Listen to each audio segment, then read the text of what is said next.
Malam Jumat, pikir dia sekalian lah aku malam ini kalau nggak bisa tidur nggak tidur sekalian lah aku nih. Aku mau cari apa yang dituduhin sama warga-warga sini.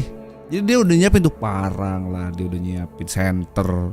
Jadi kalau dia emang rasa nggak bisa tidur atau ngerasa ada yang aneh di rumah dia ini, keluar aja lah aku. Betul aja, malam itu bener-bener nggak bisa tidur lagi dia. Jadi apa yang udah dia siapin bener-bener kepake nih. Jadi dia niatnya mau keluar. Pas dia mau keluar, yang di bawah rumah panggung itu yang dia setiap malam tuh ngerasa kayak ada yang ngeliatin segala macam, itulah bunyi kayak kersak.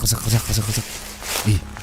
Tapi suara itu masih kayak samar-samar ada, samar-samar hilang gitu kan. Mungkin karena belum terlalu malam atau apalah. Jadi sama si Andi waktu malam itu ya udah aku nggak usah keluar nih, kayaknya aku di rumah aja. Tapi celah-celah ini sedikit buka aja. Jadi ntar kalau ada apa-apa aku bisa ngintip.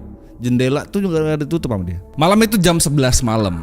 Jam 11 malam tuh udah sunyi, di luar tuh udah sunyi, nggak ada lah suara anjing lah, nggak ada lah suara jangkrik. Yang kedenger dari dalam tuh di luar tuh cuma suara angin aja, yang kebetulan malam itu anginnya gede. Nah sama si Andi, lampu zaman itu kan sentir ya, lampu sentir tuh ada beberapa lah di rumah panggung kakeknya ini. Sama dia sengaja desain satu, disitulah dia nanti bakal duduk atau tidur.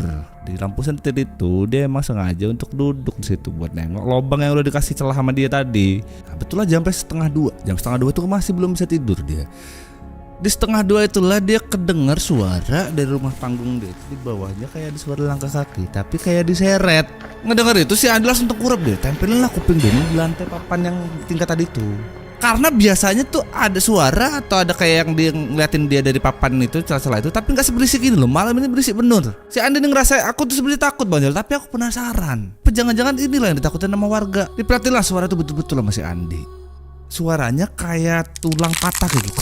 Nah, bukan cuma suara kayak tulang patah, jadi kedenger lah suara itu sama si Andi kayak orang kayak masih kalau lo makan sop sum-sum tulang gitu loh, yang di kayak gitu. Bingung lah sih. Betul lah ini kali yang dimaksud sama warga-warga itu. Semakin penasaran sama si Andi, dicarilah sumber suara itu paling kencang dari mana. Dibangun, abis tengkurap tadi itu dibangun, diperhatiin sama dia, suaranya dicari sama dia, ternyata di pojokan kamar di rumah panggung itu, tepat di bawah situ tuh. Nah kebetulan juga di tempat itulah lubang yang lumayan gede itu bisa dilihat sama si Andi. Jadi dia bisa nengok dengan jelas lah yang di bawah ini ada apa. Waktu ditengok betul-betul sama si Andi, ternyata suara berisik yang dari tadi itu loh, suara manusia. Karena dari atas tuh yang ditengok sama dia dari lubang itu jelas betul kelihatan kalau itu manusia. Tapi Andi bingung kenapa manusia bentuknya begini. Jadi manusia yang dilihat sama si Andi tuh normalnya badan orang gini kan, dia tuh gini nih. Terus nih manusia yang dilihat sama si Andi, dia udah badannya ngebungkuk begitu, warnanya dia telanjang nggak pakai pakaian selai pun, warnanya biru abu-abu.